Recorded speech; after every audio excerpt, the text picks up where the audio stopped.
Hello, bonjour Alberta. Did you know that at least 238,000 people speak Français in Alberta? And those numbers just keep on growing? Oui, oui, c'est vrai, it's true.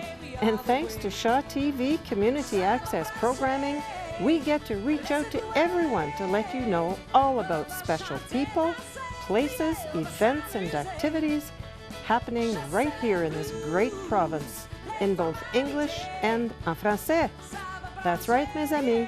We begin the first part of our program in English, and then we repeat it en français.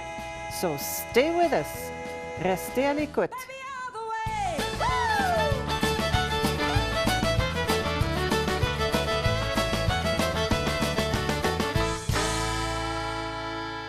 Welcome everyone to Hello Bonjour Alberta. I'm Anne Boiteau.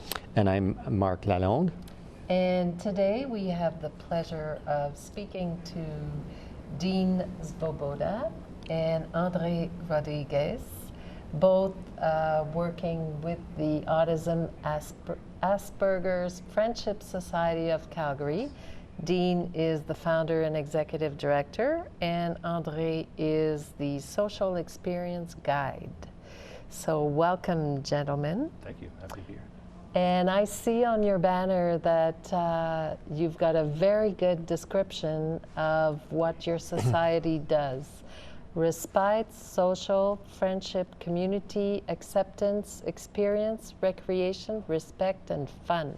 Yes. So we'll ask you to address probably each one of those if we have time. Oh boy. But before we do that, we're going to ask you to talk a little bit about yourselves, where you're from, and how you ended up working for this society. I'm originally from Calgary, Alberta, and I was born and raised in Calgary, which is very rare nowadays. Yes. And I was working in schools, in the school system, in classrooms, and I got thrown into a classroom with two boys with autism. I wasn't sure I wanted to take the job at first, and it was at St. Helena School, and almost immediately I met these two boys that were just the most genuine, authentic people you'd ever met. Neither one with a lot of language or in that type of communication, but just always was so genuine, so authentic. They laughed real, they were angry, it was honest and real. And then through meeting their families and their mothers, we talked about doing some different things with them outside of the school system and outside of school, basically getting them experience in the community and an exposure to things that they maybe wouldn't normally have the opportunity for. And out of that rolled into one night saying, maybe we should get some kids together and play games one night without kind of a therapeutic component. And from there, it just sort of snowballed into an organization. So what's your educational background that puts you in that position? I spent my 20s sort of just experiencing life as much as I could in different, I worked every job under the sun, and I was originally going to be a teacher, education-wise, and switched over to trying to be into psychology and looking at occupational therapy. And I was about a year and a half, 2 years into my final stretch of school. And when the two mothers, Kathy Frio and Nancy Belanger, came to me and said, I think we should start an organization. And so I said, okay. And there were two women I entrusted fully. My mom fully supported the idea and said, go for it. And I'm really happy that we did, because it is life-changing for me. Wow. And that was what year did you start? Officially, we founded in 2004, but the work for the organization started about 2001, 2002, through those years. Wow. Great. And André, tell us a bit about yourself. I was born in Nairobi, Kenya, and I grew up in Fort McMurray, Alberta. Wow. Talk about a difference, eh? A little bit. And then How I came old to were you Calgary. when you moved to Alberta? I was 3 years old. Oh, my little bags. wow. So for my brothers, it was a much bigger change. They were 12 and 9 years older than me, so 15 and 13.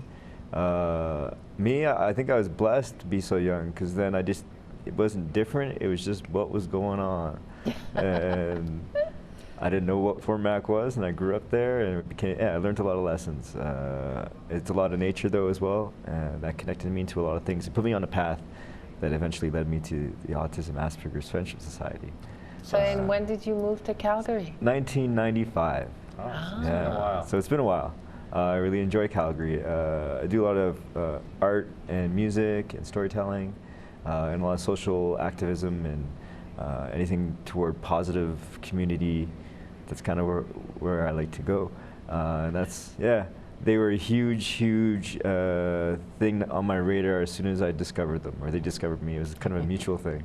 They had an ad for a movie project, and I'd had experience doing movies, and I have an odd lifestyle, so just the one shift a week was fine by me. And and then after that, it was kind of like the rest was history. I discovered a lot. So you're a social Experience guide. Yes. Okay, Yeah. that's a common job description. Yeah. Sounds interesting. Yeah, so what does that involve? Yeah. It involves a lot of patience and a lot of open heart, and a lot of learning as you go. We go for just simple things sometimes, just to the mall or to a movie, and we help them learn skills, daily skills. But I say all the time, we're learning way more. They teach you how to be you, like nobody's business. That's why I love working there. So I thought I was pretty. Hey, I know who I am. Yourself. Yes. But no, there was more I got to learn. And so when you have your autism, your fake radar is even better than your average adolescents. Yeah. Amazing, amazing. So, autism spectrum. What does that mean? So the spectrum is that you have individuals from, can be anything. So we had one of a big saying in the community right now is if you've met one person with autism, you've met one person with autism. It's just like any community people you go in, everybody's different. Everybody has their strong suits. Everybody has their challenges in life. And the spectrum is from, we have kids and adults who are on that end where maybe they don't have much language, they need more help with some of their daily living skills, and youth who have 180 IQ who just maybe have trouble socializing.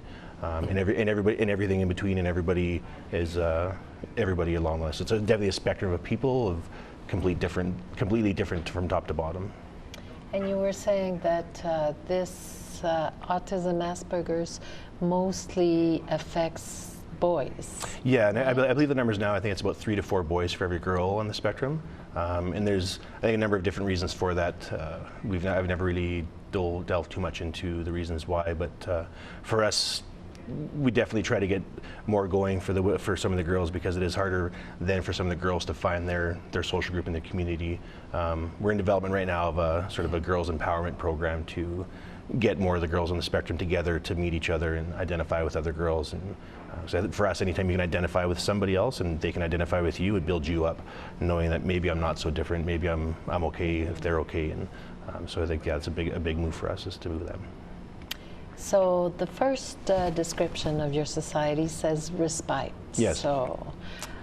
Well, so we were founded in one of our first levels of funding is families with children with exceptional needs get funding for respite care. And so that is if you have a child who needs extraordinary levels of care, so then they get funding to have that child get a break from caring for the child. And for us, when we started, the traditional sort of picture of respite care was somebody coming to a person's house and hanging out with the kids. And for us, we said, well, why can't we take a group of kids out into the community? The parents can still get a break, but the kids can get some value, and they can get some quality time and learning, and meet others and build a social group and find a community for them. So Exactly, there comes the social experience, right? Okay. And it's a guide. There's no hard and fast rules about it. You adjust, they adjust, and it becomes this relationship, and you grow through it. And I think that's actually what is a huge strength to AFS, is the relationships you develop are pretty solid, and they're based on just these seemingly minor experiences, but they echo quite deep in what we're trying to do. Yes. It's not you give a service and it's over. It's, they form a permanent part of the community. Definitely, and it's important for us to be through the lifespan, because I know a lot of the disability world works in the thing of once you turn 18, your entire world changes, whether it's the funding, the organizations they're allowed to support you. And for us, it's important to help be there for them as long as they need us, and for us, if they need us forever, that's great. If we have kids that go on and they go on to some regular programs and regular schools and regular camps, and that's great. We just want them to be happy and get the experiences they need. Do you have some of them that start to provide services? Oh, definitely. And the guy behind the camera over there, Anton, is one who met when he was 12 or 13, and he came to us as a young guy with autism, facing some challenges and needed some experience in life. And then years later, he always showed leadership and always showed caring and compassion and love for everybody around him. And then a few years ago, a 14-year-old boy from our program won 2 tickets to a Flames game, and we asked him, well, who do you want as your sort of support worker for that game? And he asked, well, can Anton take me? And he said, yeah, Anton can take you. And so that was the first night. Anton was kind of a role model and a mentor, and now he's worked for us now on staff for 3-4 years, and and he's become one of my best friends. He's my best man at my wedding last August, and we basically become brothers as much as you can, as much as possible. Do you have some other clients that are examples of unusual stories? Well, I have 11 staff members now that started as members. My favorite story to tell is Sean Belanger, and he was the first boy with autism I met years ago, and he was told when he was 12 that he would never have functional use of writing utensils. And for us, it was a conversation of, was that really important in his life, of changing how you hold a pencil, changing how hard you push on paper and those little things, and decided it wasn't important to his happiness. And years later, now he's about to have his art going to the Louvre in Paris. He just had some art in Austria. We were in New York last June with Anton. Anton was there for opening a gallery for him. And so he's an incredible story of what you can do if people don't really try to fix you. They let you be who you are. Yes. Yeah. I suspect this is bigger than we think. How many people are involved now? We have 700 families that we support, and a lot of those families, we may see some families 3, 4, 5 times a week. We may see some families for 1 week in the summer. And for us, it's important our families know we're there when we need you, and we're there when you want to come out with us. And so it's definitely growing fast. And how can people get involved? Yes. The easiest way nowadays, like anything, is you can find us on Facebook and on our website. Get in touch with us by email and at any of those ways. And we're always looking for volunteers and new people to join our community. We're huge on building relationships with other organizations in the city that do great work. For us, the really tight, close community is great, but the larger and more people involved in that, and the more reach your community can give, the better. So we're always. And you've got a couple of events coming up in June and August? Yeah, so we have a big fun development event for us that we're involved in, is the Ernie Els for Autism Golf Tournament, which is August 31st at the Glencoe Golf and Country Club. And then in June we have a couple really cool events. June 18th is Autistic Pride Day. So 3 of our members who we've known for years are independently having a festival day at Eau Claire Market on June 18th from 11 till 1:30. And they're 3 people that grew up in our program and have decided it's important that we have an event for this Autistic Pride Day. And then on June 23rd we have Emerging Artism, which is an arts festival celebrating the work and the talents of a lot of our members that are artists and really talented artists. And where is that going to? That's going to be at the Bridgeland Community Center. Okay. And there'll be more information on our website and Facebook for those events as well. That's great. That's great. And the one in August is a recurring thing. This is the fundraiser for the major fundraiser. Yeah, this is the second year we're involved with the tournament, and Ernie Els has a foundation for autism that stretches across North America. And this is the second year they're coming to Calgary. And they said last year, their first year in Calgary was the highlight of their tour, because we wanted to make sure we had everybody out there. So we had, I think, 15 kids out in the putting green as golfers came through, challenging them to putting contests. And Nice. and they said it was the highlight of their North American tour was Calgary last year. So we're hoping again this year can be even better. That's good. Well, it was a pleasure to have you on our show today. Thank you very much for enlightening us on autism and Aspergers. And to everyone out there, please stay with us. We will continue this en français.